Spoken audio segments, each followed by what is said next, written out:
नवरात्रि का दूसरा दिन माँ ब्रह्मचारिणी। माँ दुर्गा की नव शक्ति का दूसरा स्वरूप ब्रह्मचारिणी का है। यह ब्रह्मा का अर्थ तपस्या से है। माँ दुर्गा का यह स्वरूप भक्तों और सिद्धों को अनंत फल देने वाला है। इनकी उपासना से तप, त्याग, वैराग्य, सदाचार और संयम की वृद्धि होती है। ब्रह्मचारिणी का अर्थ तप की चारिणी यानी तप का आचरण करने वाली देवी का यह रूप पूर्ण ज्योतिर्मय और अत्यंत भव्य है।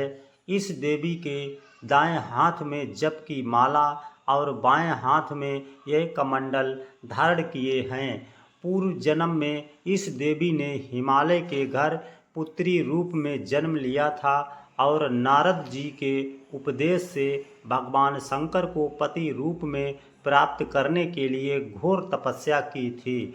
इस तपस्या के कारण इन्हें तपचारिणी अर्थात ब्रह्मचारिणी नाम से अभिहित किया गया। 1000 वर्ष तक इन्होंने फल फूल खाकर बिताए और 100 वर्षों तक केवल जमीन पर रहकर शाख पर निर्वाह किया। कुछ दिनों तक कठिन उपवास रखे और खुले आकाश के नीचे वर्षा और धूप के घोर कष्ट सहे। 3000 वर्षों तक टूटे हुए बिल्व पत्र खाए और भगवान शंकर की आराधना करती रहीं। इसके बाद तो उन्होंने सूखे बिल्व पत्र खाना भी छोड़ दिए। कई हजार वर्षों तक निर्जल और निराहार रहकर तपस्या करती रहीं। पत्तों को खाना छोड़ देने के कारण ही इनका नाम अपर्णा पड़ा। कठिन तपस्या के कारण देवी का शरीर एकदम क्षीण हो गया।